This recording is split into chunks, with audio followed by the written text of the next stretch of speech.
Assalamu alaikum everyone. My name is Amna Talha and I am from Pakistan.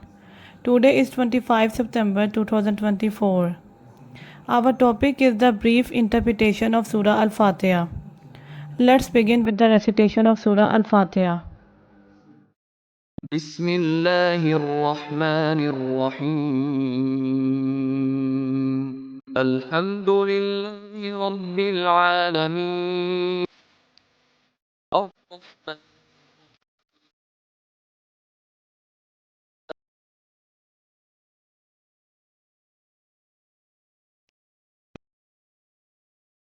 نستعين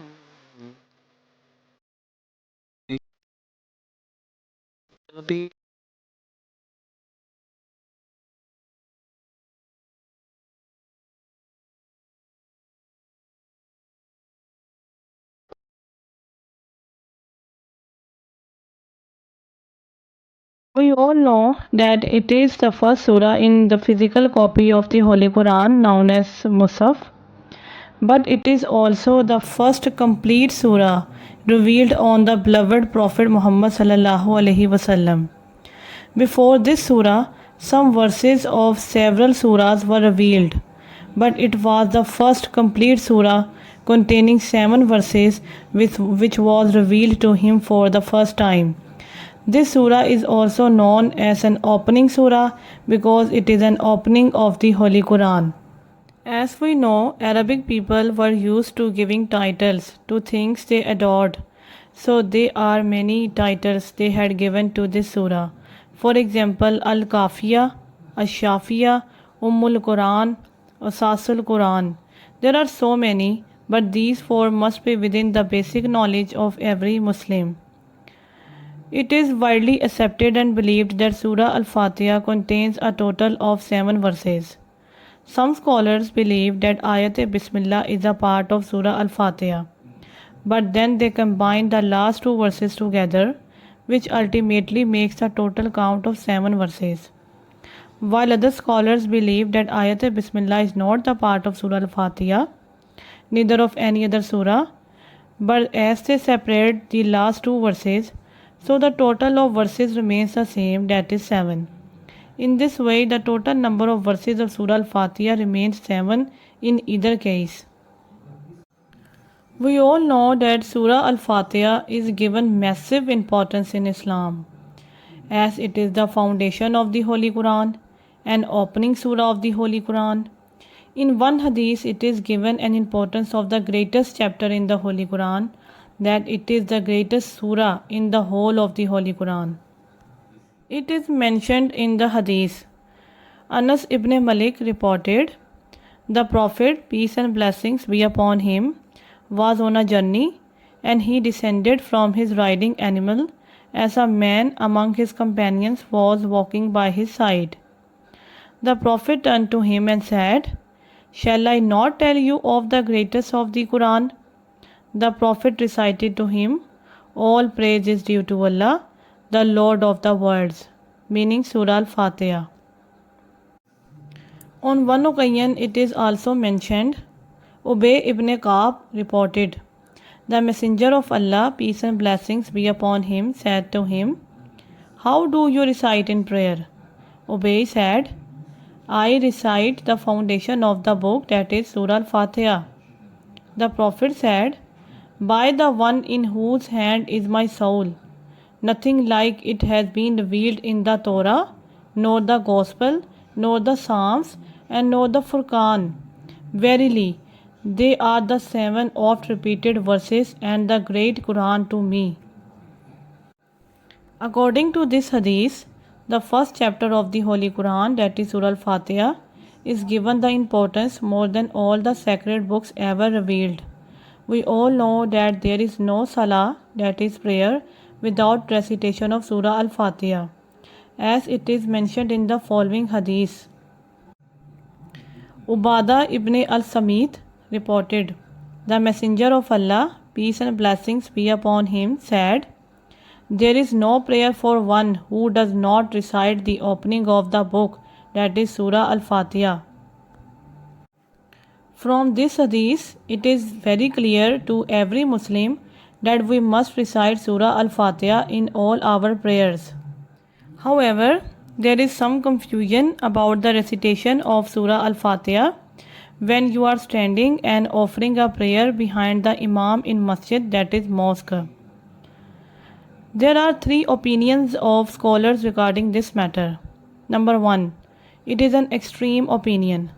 According to this, when you are standing and offering prayer behind the Imam, you do not need to recite this surah in any of your rakat of your salat, that is prayer or namaz.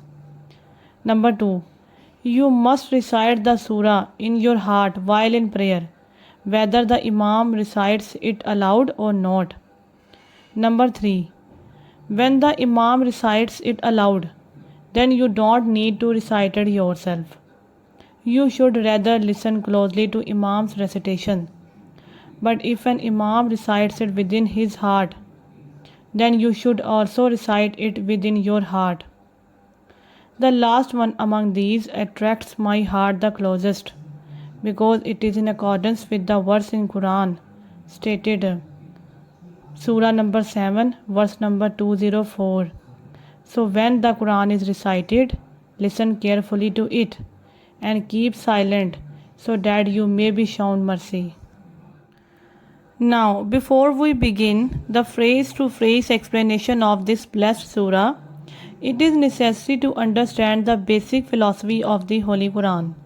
That is the basic concept on which all the noble Quran's teachings and principles are based. The Holy Quran believes that all human beings, whether Muslim or not, are given the potential, an inner voice, a provocation within themselves that urges them to search and activate the basic guidance within themselves. It means that all the mankind has the basic guidance instilled into them by birth, as stated in the Hadith. It is narrated by Abu Hurairah radhiyallahu anhu that every child is born with a true faith, that is to worship none but Allah alone. So as a human grows up, the people and conditions around him influence his identity and personality. Now this modified human, who has been influenced, still has hidden and dormant guidance within himself, which he needs to activate. To activate one's dormant guidance, we need help from Allah in the form of holy books and His messengers. However, before activating guidance with the help of holy books and messengers' teachings, one needs to be aware of two major realities. Number one of these realities is there is some creator of this universe. He is one. He has all the magnificent attributes. He is managing, organizing, flourishing, and ruling in all aspects over all the things, either seen or unseen. Reality number two, there is some life after this worldly life, where one will have reward based on his good deeds and punishments based on sins. A human can find these realities based solely on his own efforts, without the help of any messenger or holy books of Allah. Just like Hazrat Ibrahim alayhi salam had reached these realities on his own. These realities must be acknowledged before having your soul nourished from the sacred guidance in the Holy Quran, because the teachings of the Holy Quran are based on this principle that the human has awakened his basic raw guidance instilled into him, and now he is prepared to activate it further with the help of this noble book. Suppose a person has reached the reality that yes, there is some God. Indeed, He is one. He is controlling everything as an owner of the universe. And yes, there must be life after this unjust life, where criminals are celebrating, while oppressed ones are under more fear and pressure. There must be a day where those who do good should be rewarded for their good deeds, and those who do evil must be punished according to their sins. There should be an absolutely just judge who should bring out the judgment to everyone according to their acts. After a person has reached these realities with his own thinking and observation, now he does not know what to do next. He does not know what he should do next according to his guidance. O Allah, I know you are there. You are one. But how should I offer my tribute to you? Guide to me the rules and principles of worshipping you. I am your servant, but I don't know how to pay my services to you, to show you how much I want to praise you. O Allah, guide me to the right path. I can think of something as good, while it is not good, and I might think of something as bad, which is actually good for me. Guide me what is halal for me and what is haram for me. Even after a person has reached these basic realities with his own efforts, he then needs further guidance from Allah, which is provided to us in the Holy Book of Quran. Now suppose yourself in the place of such a person who has reached the basic realities, and now he wants guidance further from Allah, and then recite the Surah Al-Fatiha, because you can only make use of the Holy Book of Quran if you are well aware of these realities first. Alhamdulillahi Rabbil Alameen. Translation: all praise is for Allah, Lord of all worlds. Normally we translate this verse as all praise is for Allah, but in reality it should be translated as all praise and thanks is for Allah, because the word alhamd in Arabic language is usually used for thankfulness. For example, we often say Alhamdulillah, meaning thanks to Allah, after having a meal, and we say Alhamdulillahillazi azhaba annil azab fani, meaning all thanks is for Allah who removed dirt from me and gave me relief, we say before leaving the toilet. So this verse actually means that all thanks and praise is for Allah. We can praise something even if we are not having any benefit from it. For example, a flower. You can say, wow, it is a beautiful flower. But this kind of praise is not the case with Allah Almighty, because He is benefiting us countlessly in so many ways that our consciousness cannot even perceive. Whatever praise you can think of, all belongs to Allah. For example, when you feel depressed and alone, you wish there should be someone who can heal you by understanding your worries, then that someone is Allah. All good titles, good attributes, good expectations belong to Allah. How good it could be if someone protects you while you are asleep, then that someone is Allah. How beautiful it would feel if someone heals your past traumas, then that beautiful feeling belongs to Allah. Whatever good your mind can imagine for you, all that good belongs to Allah. Only Allah can give you all kinds of good. Only Allah can erase all your worries and strengthen your hearts. All kinds of praise belong to Him.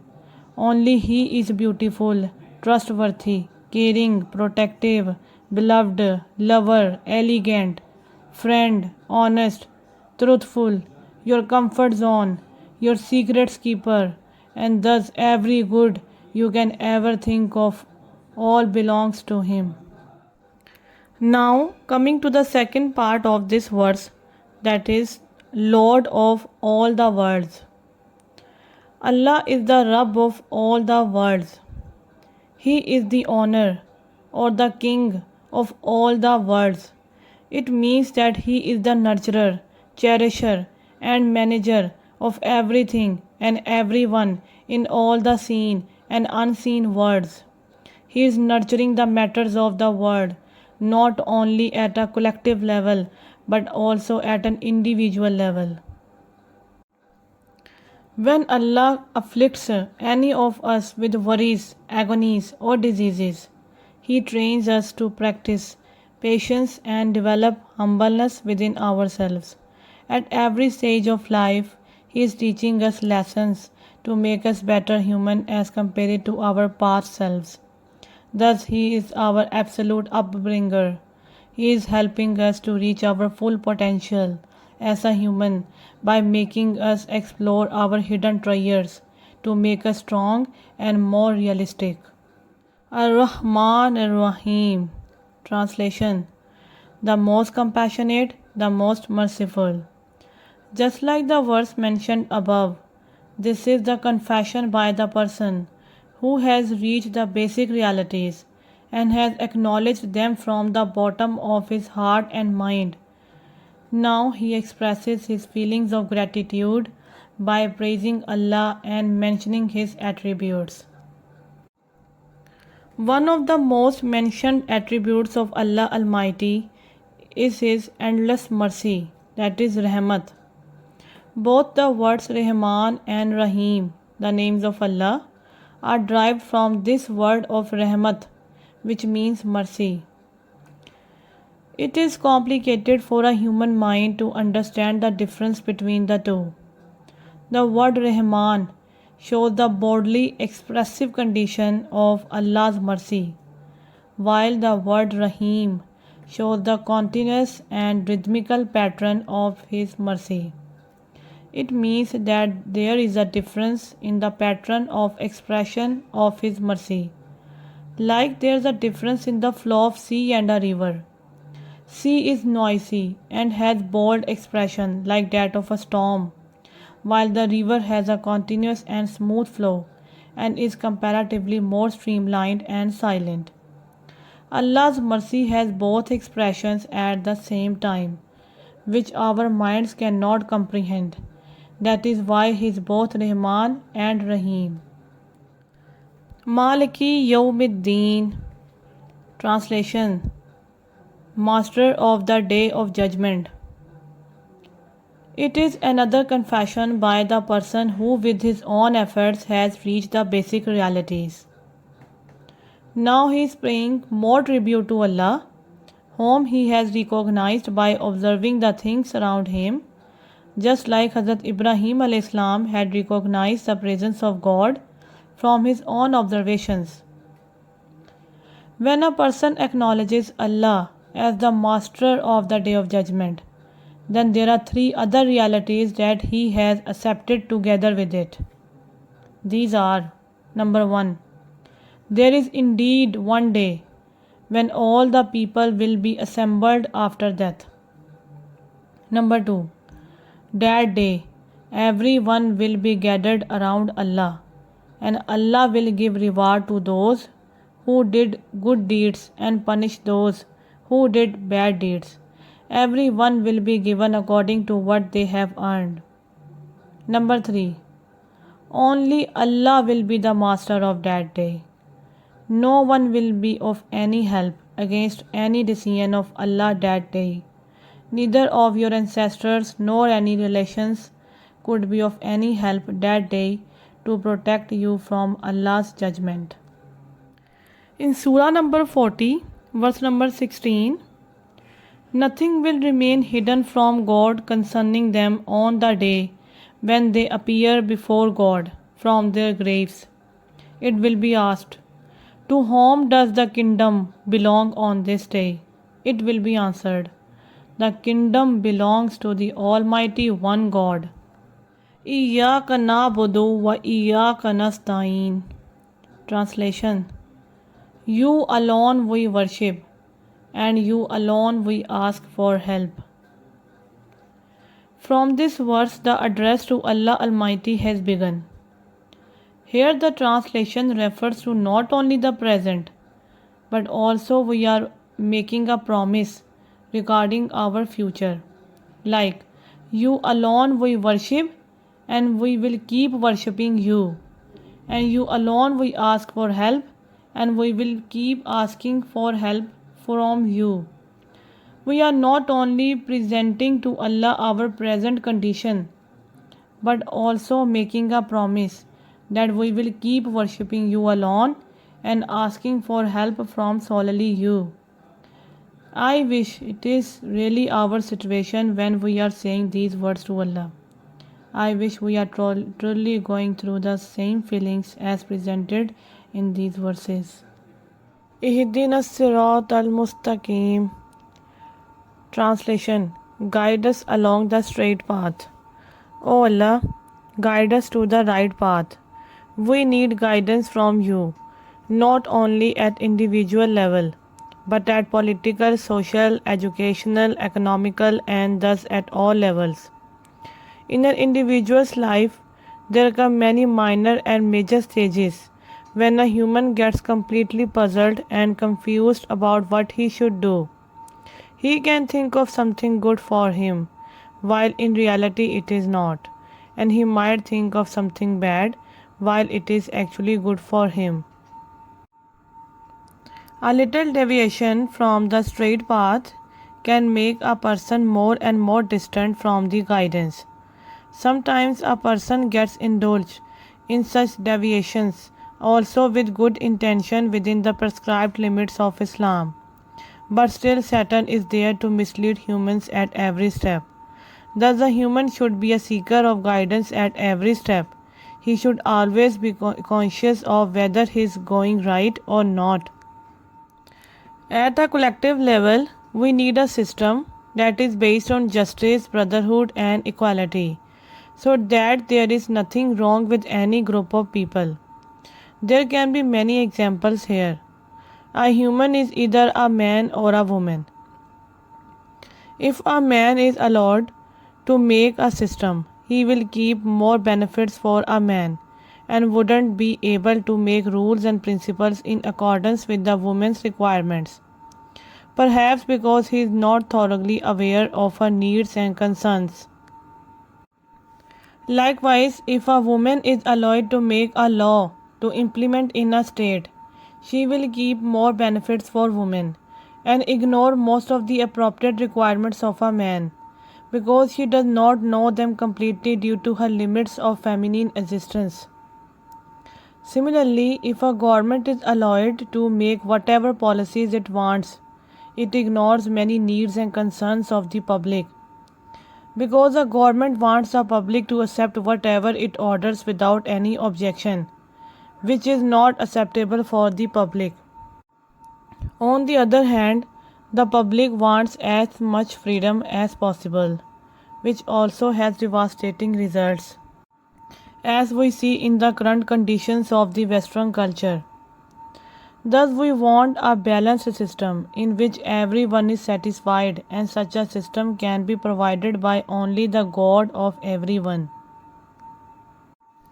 As a conclusion, we need guidance from Allah even after we have reached the basic realities, and we need guidance at every level, either at individual level or collective levels. We need guidance even after we are guided. We need guidance at every step. After being guided, we should pray to Allah to keep us on this guidance and protect us from ever going astray. صراط الذين أنعمت عليهم غير المغضوب عليهم ولا الضالين. Translation: The path of those you have blessed, not those you are displeased with, or those who are astray.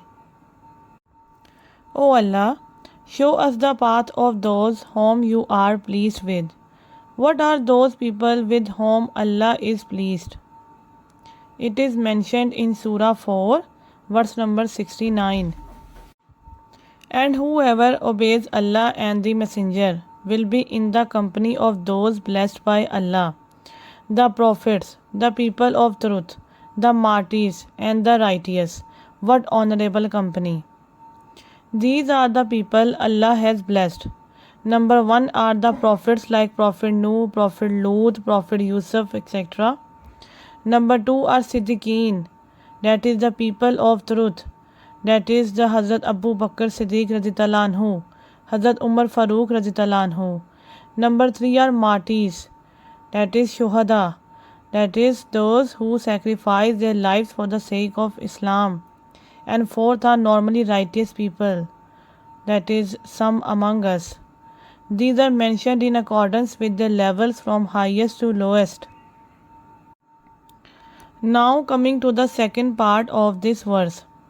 Not those you are displeased with, or those who are astray. O Allah, do not let us become one of those with whom you are displeased. Allah becomes displeased with those people who abandon the guidance after they have thoroughly witnessed the truth due to their arrogance, lavish desires, or any other evilness. Examples of such people are Jews.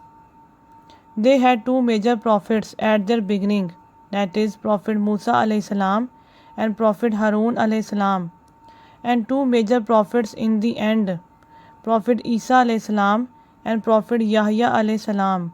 In between this era, there was a continuous sending of prophets to them, one after another, but they kept on ignoring and mocking their teachings, and also killed some of the prophets. O Allah, also protect us from becoming astray. The people who become astray might not be evil by intention, but they might fall into any deviation from the right path due to their inability to understand the right path. Examples of such people can be Christians. The reason they fell into the worst sin of polytheism is their extreme love and inspiration for Prophet Isa alayhi salam. In their extreme love, they crossed the limits in their beliefs and considered him as Allah's son. It means that we are asking Allah to protect us from becoming misled from the right path, either based on our own conscious evilness or also from outcomes of our unconscious extremism. In the end, there is extremely important hadith that shows us how Surah Al-Fatiha is a silent conversation between Allah and His servant, which strengthens the bonding between them. Abu Huraira reported, the Prophet, peace and blessings be upon him, said, Allah Almighty said, I have divided prayer, that is Surah Al-Fatiha, between myself and my servant into two halves, and my servant shall have what he has asked for. When the servant says, all praise is due to Allah, the Lord of the worlds, Allah says, my servant has praised me. When he says, the gracious, the merciful, Allah says, my servant has exalted me. When he says, the master of the day of judgment, Allah says, my servant has glorified me, and my servant has submitted to me. When he says, you alone we worship, you alone we ask for help, Allah says, this is between me and my servant will have what he has asked for. When he says, guide us to the straight path, the path of those whom you have favored, not those who earned wrath and went astray, Allah says, this is for my servant, and my servant will have what he has asked for. Now we are ending this lecture. It is to be informed that this is all my own commentary and interpretation of the Holy Quran. If I say something wrong, kindly correct me. May Allah increase our knowledge and guidance. Ameen.